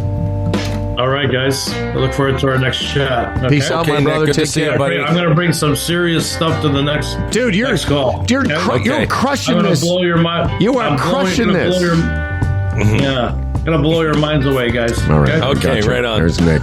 Can't wait. Have a good day, guys. It doesn't take much to blow our minds away. Trust trust me. It won't have to be too much. We're pretty much surprised by just being alive. There's that All buddy, right. Nick. Thanks, Nick. No. See you, Nick. All right, buddy. There you go. Before we get back to Dan Duran, I found that clip. I don't know if you're still in the mood to talk about these nitwits over at Fox, but I've got the clip now. Okay. This is the clip we're talking about of these guys who knew that the whatever transgender day has been falling on the 31st. It's called the Trans Day of Visibility. And on the Fox scroll, these guys are such dicks. It says Biden celebrates Trans Day of Visibility on Easter. So, and here's this guy we've been talking about, Jesse Waters. But now they're picking individual days out of the calendar. And if you have a whole calendar, 365 days of the year, and the transgender community purposely chooses the day of Jesus' death or his resurrection, whatever Easter weekend, that seems like a shot, a purposeful shot. Could have been in October. Could have been in August. They chose that day on purpose. So that's when he says that, I'm looking at his eyes. When he says that, he's going, that seems like a shot, a purposeful shot. And all I'm thinking is, this is the shot. You're doing this on purpose because he knows it's not a purposeful shot. They did pick this day 15 years ago. Yeah, and with Fox, he says it could be October, could be August. They'd find a problem with whatever day they chose, and they would wrestle it into some issue against Biden or any Democrat. So it's all so tedious. Yeah. And as I said, it's the easiest job on TV. He can just sit there with that nice big hair wave of his and that college boy look and lie like a fucking rug. And know that nobody's going to push back on it. Anybody with a brain. So yeah, and we've said enough now. Just that's the clip of him. And I'd forgotten he said they're doing this on purpose. Oh, are they? Yeah. They purpose. So I guess next year the Trans Day of Visibility will be April 20th because they're going to follow Jesus Day around. Anyway, I tried in vain once again to convert Dan away from religion this weekend. I sent him some material, but he won't have it. He's sticking with it. That's fine. He won't have it. He won't have it. He'll have none of it, says Dan. No. Dan well, you can take that little piece that you sent me either way. It was like about something. It was a piece, a guide describing the hugeness of the universe and the number of stars that are actually out there. But it also could be used in the other ways, like this. The enormity of it means that maybe there is some other being. So the guy that never dies. The guy that never dies made all that. Right, I forgot. So I sent Dan a thing. It was very beautiful, actually. It just talks about how enormous the world, how tiny the world we live in as part of this enormous galaxy of billions and billions of stars and galaxy and the enormity of the universe. And I said to Dan, and you're saying that one dude's in charge of all this? Come on. Let's fucking grow up already. And he never dies. And he never drops down to say hello. So anyway, once again, Dan was undeterred and And then did I send you the note? Is today the day Jesus sees a shadow? Is that what I can't? Maybe I said that. Yeah, you did maybe something like that. Yeah. By the way, to getting back to your Fox News thing, like there's an actual date around April 7th when they figured that Jesus was actually crucified. So you know, it's kind of stupid to. You know, it wasn't the actual day. Dan, I saw some other stuff this weekend. Would you be surprised or offended? I don't know, one of the two. There's some scholars, people with very big brains, that even debate the existence of the whole thing. That there are people that have gone, and that there are rare mentions of Jesus in just rare text over the years, like to that level that it was literally a made-up story that has basically, it's been handed down for thousands of years. April 7th, whenever, all those days. I can agree with that. You know, if you go ahead 2,000 years and you look back at our society, there's going to be, somebody like Trump is going to show up in the media. So why wasn't Jesus showing up in the media of 30 AD time? I don't know, like where the tablets or whatever parchments that you make a great point, but. Yeah, he makes great points all the time. But what you said, too, is always the argument whenever I see the back and forth when, that's the argument. It is so enormous. It is so breathtaking. It is so mind-boggling that it was more than just an accident. But back to Fox, to another thing. They had a guy, you're taking stuff out of context. They had a guy on CBS. He was some archbishop or whatever, and they asked him about Catholicism and Joe Biden. He said, well, I think Joe Biden's a bit of a part-time Catholic. You know what I mean? He's not, he's pro-choice and whatever. And it was a decent answer. But how they spun that on Fox, Archbishop calls, I think it was a cafeteria Catholic is what Biden was. Right. And then I'm searching through Fox and I'm going, okay, if he's a cafeteria Catholic, where's the story of what Donald Trump is when it comes to religion? Of course, you don't see anything. But just any deficiencies that Biden might have when it comes to religion. What the hell is Trump? What is that thing going on pretending he's some kind of a Christian soldier? Like selling, there's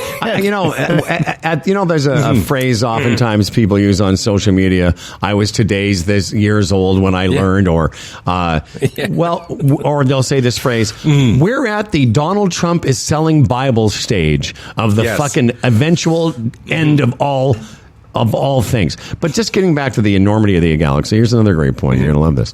You're telling me that the entire solar system, with all the complicated planets and how they gravitational pulls and stars that burn out and light years away, and we're only seeing light now from thousands of years, you're saying that was created by the same guy that did Adam and Eve. So, so here on Earth, he did some great work out in the stars, but here on Earth, he did Adam and Eve and a snake. Took a rib. I mean, Dan, it makes no sense. Anyway, I understand. It doesn't matter. I know. You're never going to win that one because it's a matter of belief, and where it cuts. And you know what? I agree with most of the things you say about organized religion. It's there's some great things about it, but it gets bastardized. And even with my point about the Fox people you're just talking about are criticizing Biden. I mean, there's in the Bible. I mean. What's the thing about judging others? You too will be judged. Or at least you be judged. Yes. Yeah. Well, on Trump, I heard it said, and it was a good point. If Donald Trump was the Christian he claims he is, he'd be giving those Bibles away. He wouldn't be selling them. Number one. Yeah. Dan, do you still read the scriptures? Do you get in bed at night and read the scriptures? Do you have a Bible and read the Bible? And that's a serious question. No, I don't sit down and read it very often. The Bible passages I read are usually something I search on Google. So, you Google your Bible? I Google my Bible. So again, getting back to there's billions of stars, billions of stars, way light years away. That guy created that, but then the best he could do was an ox and a fucking forget it. Here's the story. I'm going to tell it very quickly. Yeah. About my friend. He's a friend of mine who's a golfer, pretty good golfer. We don't know him. Me and No, you guys Dan don't know him. Okay, you don't know him. Although I have a whole bunch of guys that I'm friends with from the golf podcast world, and he's one of them. I play a lot of golf with this guy. He's close to 70 years old. One of the nicest people you'll ever meet, and a very, very good player. Right. But he writes a lot about golf. He's written some golf books. He's been on my show on Swing Thoughts a lot. His name is Kent. He lives in Barrie, and he's a great guy. Nice. He's a guy, actually, he was on this show. He was the guy that used to work with the Detroit Red Wings as that's right. As a mental coach, as a sort of executive coach. He worked with Scotty Bowman for years. Nice He's fella, just a nice really fella. nice man. So the story is quite long, but I'll tell you it quickly. He talks about playing golf a few days ago. He was away as well. And he gets joined up with some guys, and they're younger than him, and they're okay. He just gets paired up with them.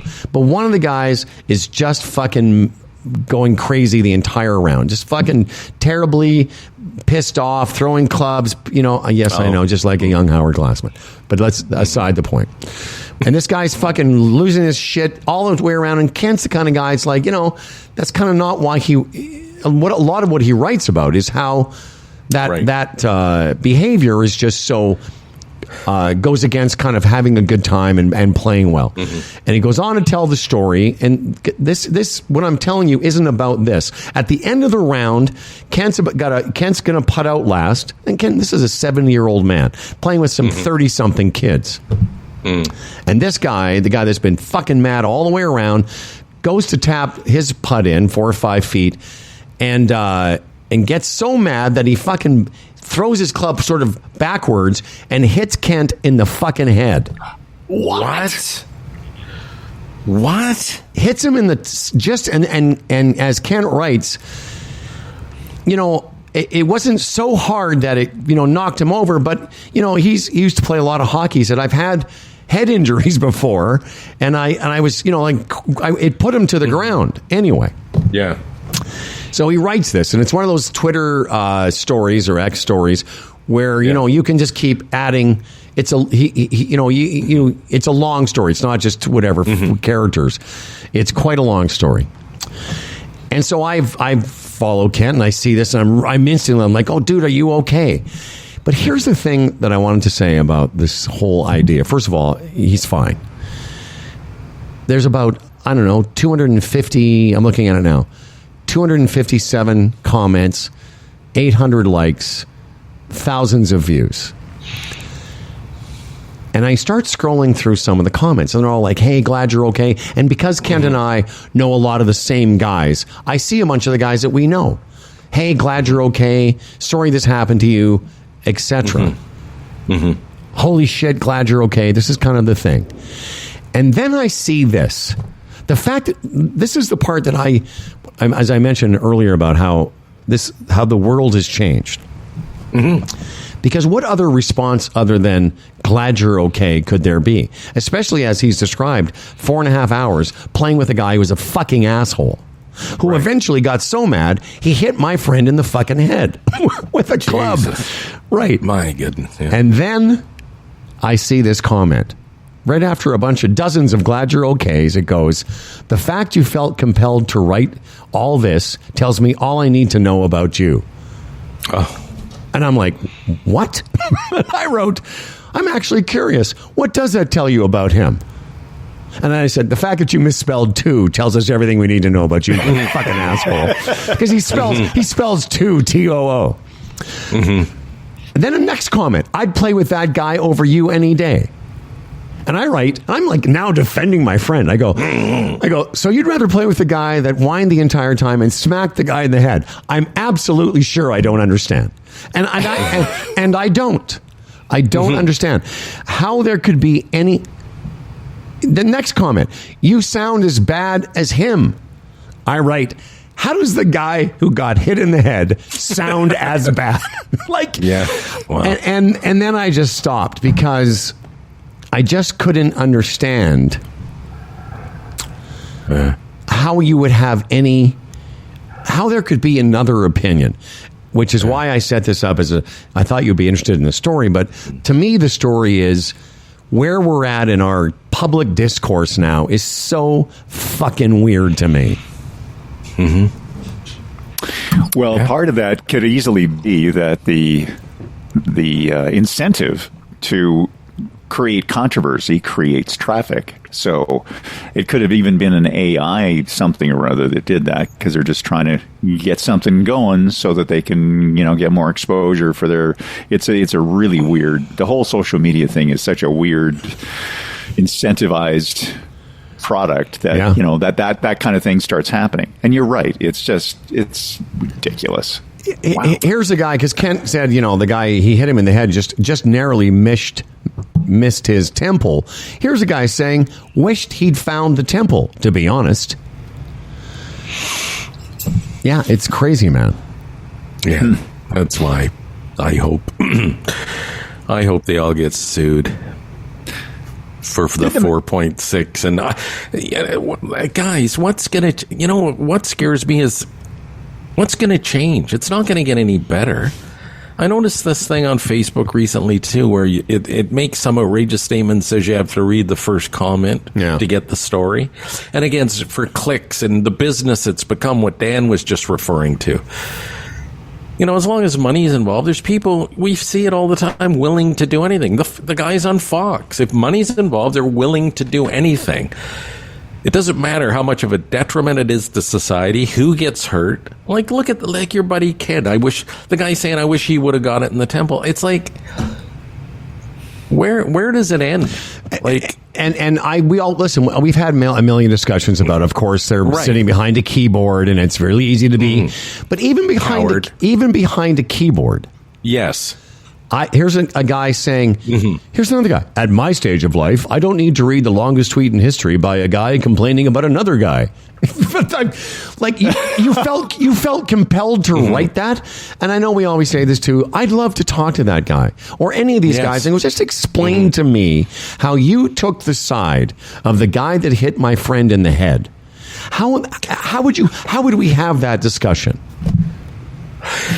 But, and the problem is, for all the wonderful things that social media and technology can provide, just think, I don't know how many years ago, 20 years ago, we're not even talking about it. It's not even a thing. It was an incident on a golf course, and who knows, they may have, the guy may have apologized, and okay, buddy, you got to watch it the next time, and it's over. You know what I mean? There's no vehicle for any of that. Look what it's turned into. Even us this morning. I have a knot in my stomach right now because you're telling me that story about a guy I hardly even know or know at all. And I'm fucking revved up and pissed off at some guy that I've never met or I would never meet because I know what an asshole he is. It's just, this is what's wrong. It's just so unhealthy. Fred's been outraged. Well, I part have of the outrage machine. And that's, you try not to get sucked into that because you're just the latest victim, right? Or you're the latest sucker. And I got sucked. I mean, I rarely involve myself in a lot of, I definitely post some stuff, mostly anti-Trump. Mainly my two avenues are anti-Trump stuff, and then I repost, crazy anti-Semitism. But I went back and forth with some of these guys because because it was my friend, and I was also just struck by how odd the whole thing was. Like, when I looked at the story, I thought, oh my God, first of all, I sent him a note, I'm glad you're okay. And then and then I start reading the comments, and the poor guy, like, he's not a media guy. I mean, he's been around, but he's not a guy that's, had to sort of put up with this, you and I being criticized. But he just wrote me a private note yesterday saying, Twitter is truly a strange place. I'm like, yeah, no shit, man. It's just, he wasn't, I don't think he was prepared. Well, who would be for some of the reaction? Yeah, of the 190 comments, most of them were positive and asking, hoping he was fine. You know what the scary thing is about all of it too, Facebook, Twitter, whatever? It's that people post stuff that's totally wrong, but when they post it, they think it's right. You follow what I'm saying? It's not even that whole dimension is, I'm going to put this out there. I know it's wrong, but I want to create outrage. We've talked about that today, but there's people that take that information now, and now they post stuff based on the fact that they truly believe this is true, what they're posting, when it's absolutely wrong. How does that lead to anything but bad? No, exactly. And it's like a mushroom, like, anyway. Speaking, by yes, the way, Dan? that guy that threw the club, did he apologize or anything after he knocked the guy out, or did he storm off he the course? said, no, he said, great question, Dad. At the end of the story, he said, stand by. Standing by. Please stand Multi-page by tweet. for, it's long. 1/5. I think there's a thing where you can have, like, certain people, like, if you're, because Kent's blue checked or whatever, certified or whatever that is. Yeah. So you're able to post long stories. Anyway, what does he say? The buddy says, I'm sorry, I didn't mean to hit you. I didn't know you were there. Because what happened was Kent sort of stepped into, it was his turn to putt, and Buddy sort of was in a fucking rage and just swung around. Didn't realize my friend was there. Well, okay, thanks. So I take it he missed the putt. What if it hit his teeth? Knocked his teeth out? What if it hit him in the putter? fucking eye? Exactly. How easy a putter would take out your teeth? Seriously. Oh, wow. You need protective gear for golf now. That's right. You gotta have a fucking helmet. Hey, Dan Duran's news coming up here in a second, but first, Freddie's got some news for people that are looking for insurance for your small business. Chambers of Commerce Group Insurance Plan, Canada's #1 group benefits plan for small business. Go to chamberplan.ca today. Get a free quote. Listen, all sorts of products under the umbrella you can buy in at different levels. Take the time today. Go to chamberplan.ca. Click on that badge free quote. See what it will cost you. See what you can afford. And there will be a platform for you that will suit your needs. Guaranteed. A lot of small Canadian businesses have done this. 32,000 across the country now. They've been around for 40 years. It works well for small business. Small business being like 1 employee up to 100 employees. If you have a small business, you've always thought about this. You're in a position where you can purchase insurance. Your employees will love you for it. Chambers of Commerce Group Insurance Plan. Chamberplan.ca.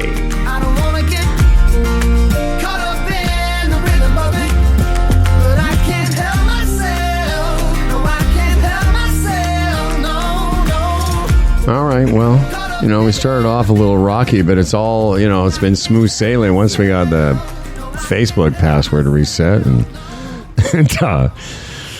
quite a good time. Dan, when will if it rains tomorrow, will you still be coming here to do work on the project? I think I can plow through, but if it turns into a rain warning statement, I mean, hurricanes and things, maybe I won't do it. Wait till it's over. Wait till it passes. Yeah. Plus, if it's 30 to 40 millimeters of rain, given your history of flood damage in the place, I mean, I should just wait a little bit so I could remediate after the storm, right? I think today I'll go out by the pool. They have these lovely, wonderful lounges. I'll lay out by the pool, look out at the ocean, and listen to 680 News. I'll listen to what's going on back in Toronto with the wind and the rain, and then the cold and the hail and the sleet. And then you know what else? What else he'll do? He'll go to this restaurant where he'll have the greatest fucking sandwich he's ever had. It's a great sandwich. Fuck. By the way, I was going to ask you earlier, the pizza that you had at the airport, was that one of the best airport pizzas you've ever had in your you talking to me? Traveling life? No, me. Fred. Oh, yeah. Yeah, Fred. He mentioned it Porta before. Plata. Yeah. Oh, Porta Plata. Oh, that one. Yeah. You're going to think I'm shitting you for an airport? Yeah, it was fantastic. Excellent. Was it as good as the pizza that I can get here in town? No. In fact, Wednesday night, I'm telling you, the other night, Wednesday night, a little place, I forget the name of it. Here we go. What? Nothing. Just go. Anyway, they have remember I told you we were going to go to the open mic night? Oh, yes. In celebration of Dan's birthday, which was bullshit, but we went. Anyway, this place, all they serve is pizza. It was fantastic. I had the Inferno, which was a lot of hot sausage, and anyway, doesn't matter. The drummer was a 13-year-old Dominican kid. It was unbelievable to watch this kid because it didn't matter who came up. Right. He was the drummer. Oh, nice. And you know what they would do with this kid? They would get the song on their phone and put it to his ear so he could hear the beat, and he'd shake his head and then bang, nail it. It was unbelievable. It was something to see. In fact, Doll wants me to. We're going to go back. Doll wants you to adopt him. No, I'm going to get some. You're gonna be his I'm new going to get some manager? video. Oh, do it. And you know what I did? Leaving, I gave him 1,000 pesos. This kid, and I made sure he got it. I went right up to him, and I put it in his hand. That's like $24, which isn't really a lot, but I'm just thinking what that kid will do with that. It was something else. It was So to review, not only does this place have the greatest food, but it has the greatest 13-year-old drummers in the world. Well, this kid in particular, That's Howard, fantastic. you mock me. I'm not mocking. I'm not mocking If you sat there, I thought of you watching this kid. I thought how much you would appreciate this kid. And just the whole idea of just putting the tune to his ear on the phone and then him shaking his head and then within seconds. It didn't matter what the song was. Listen, I'm not mocking you. I'm giving that up now. I'm going to mock Dan. You would have loved it. You would have loved it. Dan, I'm not sure. Yeah, Dan wouldn't like it. Because, the little drummer boys in the Bible were outlawed by... Dan, just before the news. So just remember, billions of stars. Yeah. One little planet, only place they've ever found, only place that God exists is on this planet. What are the chances? Oh, we don't know that, though. Listen. We don't? Yeah. So, wait. How come there's no mention of fucking galaxies and stars in the fucking Bible? In the day, it's tough to consume that kind of information. All right. Listen, Howard, two things. If you'd have eaten... Howard. If you had eaten this Inferno pizza or saw the 13-year-old drummer, you would have said, as I did, there is a God. There is a God. All I can say is this. If there was a God, he'd never let Dan have that fucking cold sore on his face. Now, here's to a fella named Dan Duran, a hell of a guy with a hell of a big wang. The quintessential Dan Duran, his voice is nice and low. Dan Duran, the anchorman comes, as for credentials he has none. Can't tell a headline from his bum, but his voice is nice and low. Dan Duran, the anchorman's here. He's prone to falling off his chair, but he's got a big wang, so he don't care, and his voice is nice and low. My voice is nice and low. And now live from Lisa's house, here he is, devout Catholic, Christian, whatever nonsense he believes in. Also, movie anchorman, television series regular, and all-around great guy. Here he is, Daniel J. Giebert Duran. It seems there is a product for everything, even for the unseemly stealing of semen. So in the United States, it is illegal for a woman to poke a hole in a condom in order to get pregnant. Oh, yeah. It is not illegal to fish out a used condom from the trash and suck out the semen and use that to get pregnant. Oh, that's not illegal? This is... Oh, because I thought that was too. Well, good. Thank goodness. Yeah. This is according to the ads by a company called Make a Mom. And for the low price of $250, this kit could be yours. An intercervical insemination impregnator that claims to enable women to conceive without intercourse. The kit includes a specimen cup and a syringe. The romantic playlist and the paternity test kit are extras, of course. That's funny. Why you'd want to get pregnant without sex when fucking's the best part of it, It just seems odd to me. Well, if somebody's trying to hoodwink you, they're trying to use they don't. I guess maybe. Yeah, they want to get pregnant, but they don't want you to without your permission. There's evildoers everywhere. Oh yeah, everywhere. Evil. I mean, this is definitely evildoers. Yeah. And when that's a bit graphic, suck the sperm out. I mean, you mean literally? Why can't you just wash it out? Or you take a syringe and you pull this. You take the sperm out of the thing. You don't. I mean, Dan used the word "suck it out" to be more graphic, but that's right. I got the image of somebody. You syringe it out, and then you. I like the line. Very, very funny, Dan. The playlist line was very funny. I got that. Mirthful. You know what, Dan? You're mirthful. You're quite mirthful.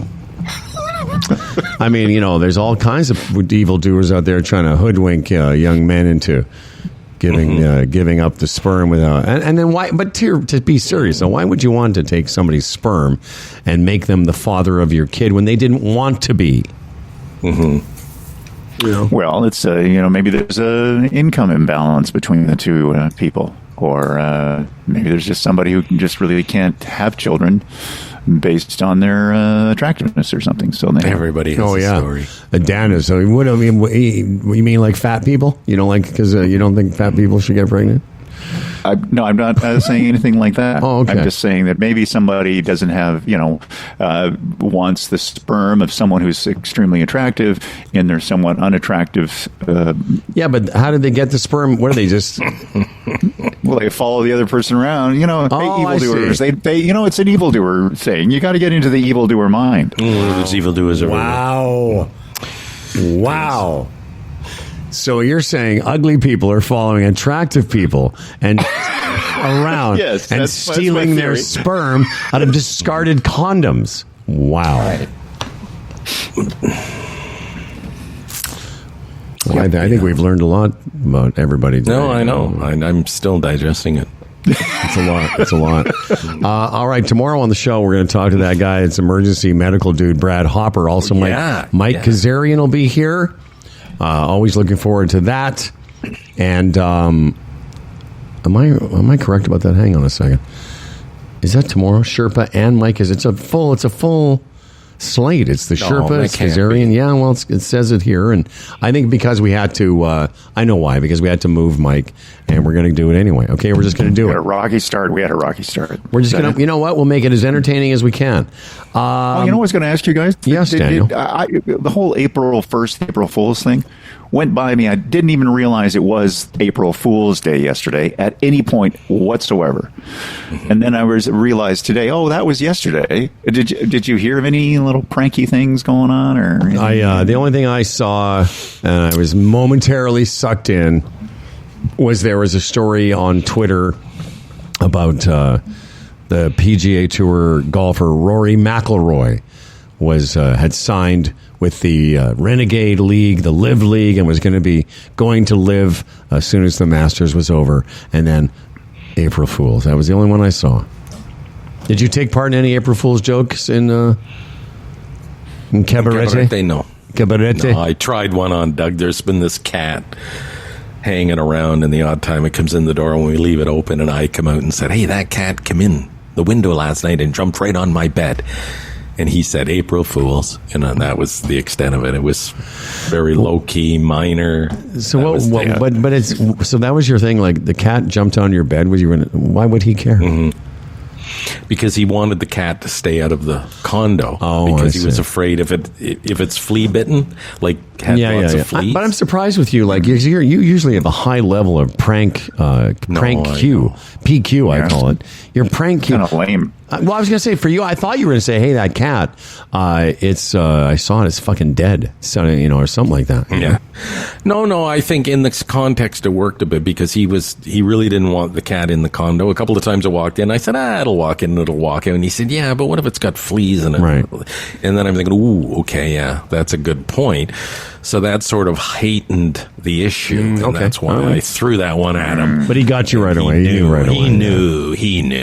You got to get up pretty early to food to eat. You could have said to us, "Hey guys, I had a fucking sandwich the other day. It was no good. April Fools, you fucking."